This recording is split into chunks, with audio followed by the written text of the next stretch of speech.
Hi guys, welcome to episode 7. Many coaches assign a great deal of importance to the introductory stage of the training session and the moments that precede a match. Others don't, but regardless of whichever end of the spectrum that you're in, from what I hear and see about warm-up, I believe that there's many coaches that still have a very rigid and conservative approach towards this specific topic of training. That may be because of some preconceived notions that have been in football ever since we started coaching. For that reason, in this episode, we will cover some ideas that will help you prepare your team for the upcoming context that they're gonna face, whether it's a training session or a match. So for that reason, stay with us.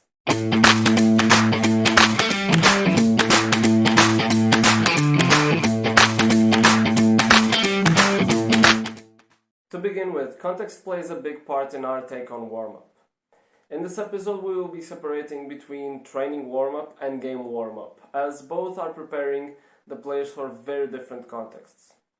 There's also a difference between the warm-up for younger kids and the warm-up for older ages, and that's in part due to the muscular complexity of the athletes. To give you a little bit of context, picture the situation. You have a younger kid who has been playing all afternoon with his friends and is now coming to the training session, and you have an older, more muscularly developed player that is coming to the training session to perform his first physical activity of the day. In both cases, the risk of injury is significantly different. Having said that, let's take a look at the training warm-up for younger ages. It's common to witness players still running around the pitch or doing some articular joint mobility exercises before training. However, if you ask the players if they do any kind of warm-up before their school breaks where they play a lot of football, what do you think their answer will be? And how many injuries come from that? And also, think of yourself as a kid. Did you make any kind of warm-up before playing in the streets? I didn't, and I guess that the first action that we all did was to run towards the ball at maximum speed and kick it as hard as possible. Even though some coaches may not have this approach, many will still start their training session with simplistic exercises, many times with no opposition. This comes often in the form of passing patterns or pass and move exercises. As much as it activates the player's muscles, it's not doing it in a way that respects the specificity of the game, and it's certainly not warming up the players' brains. So think about what happens in a match. Players need to be ready from the get-go for the demanding physical, mental, and emotional conditions of the match. For that reason, we argued that there is absolutely no problem in starting strong in training sessions with younger kids. For example, let me show you what I used to do when I was coaching under 12s. So I used to begin the sessions with variations of this 1v1 situation that allowed the players to have a lot of contact with the ball, exploring their individual abilities. At the same time, it was preparing them to perform in the rest of the training with some accumulated fatigue as it happens in a match. As intense as it may seem, it enhanced their creativity to overcome 1v1 duels, and there was no significant records of injuries. As coaches are dealing with older ages, it may not be the best option to start with long sprints or strong shots. However, there are more engaging ways to start a training session than to do arm rotations. From here, the coach can choose to start with a more fun activity or with a game-related exercise. But whichever the option is, the important thing to retain is that the players are engaged and that they are getting ready for the requirements of the training session. Let me show you an example. In this example, the players from each square have to change squares after making a pass. On the way to the other square, they must avoid the defenders that are trying to catch them. With this fun twist, the players are constantly analyzing the space and looking for options in the square. At the same time, they also perform some agility and acceleration work as they have to pass by the defenders in the middle, thus guaranteeing the specificity of the warm-up. Regarding the match warm-up, how much real influence does it have in the outcome of a match? Let me tell you a story. There was this team in a tournament that was late for a game, and their opponent was already on the pitch and they warmed up, they did everything as they are supposed to do, they warmed up for around 20 minutes. As the team that was late arrived to the pitch, they only had time to put their belongings on the bench and line up for the match. In the end, the team that didn't warm up won the game. Now, we're not saying that coaches should not warm up with kids before their matches. However, we're saying that that preconceived notion of we have to warm up our muscles very well to be able to perform, that leads to a lot of joint and articular warm-up exercises, can be reconsidered. If we're talking about older players, how do you measure the effect of the warm-up in those 15 minutes separating the end of the warm-up and lining up for the match? Honestly, we don't have an answer for this, and that is part of the reason why we're raising awareness for this slept-on topic. Moving on, in contexts that allow for unlimited substitutions, many coaches still choose to do the warm-up only with the kids that are going to start the game, setting the other ones aside to do whatever they want or just play a rondo. In this context, we believe in the importance of integrating all the players in the same activity.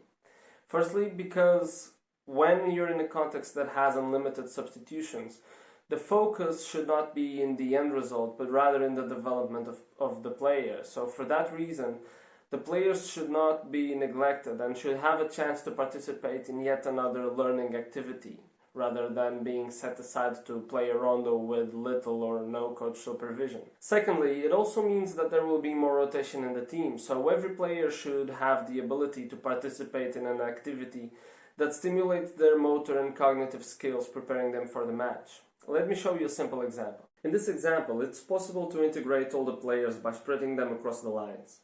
Playing a 3v2 situation will cover all the specific principles of the game, and having the players rotate after playing will make it so that everyone goes through the experience of attack and defense.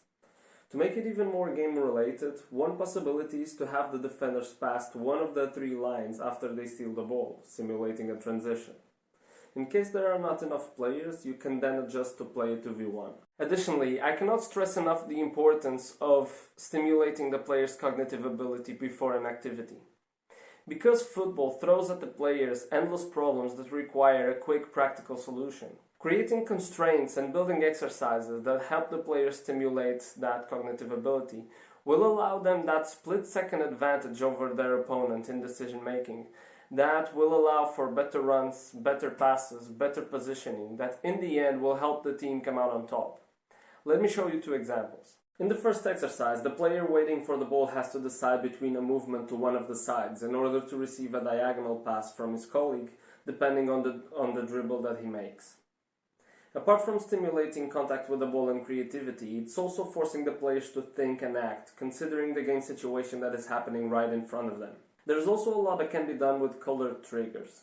Alternatively, in a rondo, it's possible to have the number of touches allowed per player change with a call from the coach.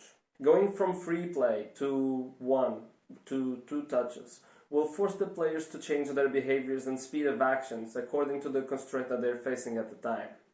Here, the goal is not to force them to play one-touch passing, but to accelerate their thought process. When we're talking about older players, usually there's a limit of substitutions, and usually the first one doesn't happen until after half-time.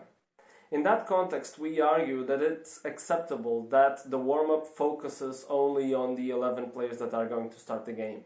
However, the cognitive aspect still stands as a priority and can be simulated in more complex environments. As we go from 7-a-side football to 11-a-side football, that larger numerical relations results in more advanced problems and less time to solve them. But how can we simulate that in the warm-up?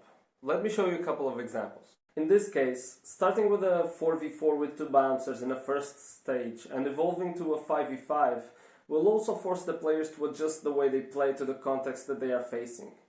Without numerical advantage, they need to increase the speed of thinking and action, completing the goal of having a motor and cognitive warm-up. Moving on to this week's Q&A, I got a question asking if all the warm-ups before a match are the same during a season. Well, this is a very interesting question because I could go into the field of superstition, I could go into the field of the ability to create a routine that the players are familiar with and that helps them prepare for a match. However, let me tell you a story that happened. Well, we were going to play in a very irregular pitch with a lot of dirt and a lot of bumps. So we anticipated that there would be a lot of deep passes and a lot of 1v1 situations with the goalkeeper. We took our regular finishing drill from the warm-up and we tweaked it in a way that that we would play a deep pass for an attacker, and he would face a 1v1 situation with the goalkeeper with press from the defender. So in the end, I would say that 90% of the times the warm-up is the same, but then there's this 10% of the times where we can tweak something to make it more realistic, considering the game that we're going to face and which conditions we're going to face. Now, moving on to the second question of the Q&A, someone asked me, how do I integrate the goalkeepers in the warm-ups? Well, if we're talking about the training warm-up for kids, then we already saw earlier in this video that I can integrate them right away with no problem. If we're talking about older goalkeepers, then I like allowing them some time with the goalkeeper coach, because I feel that it gives them a little bit more of comfort and confidence to participate in the session afterwards and to throw themselves at balls.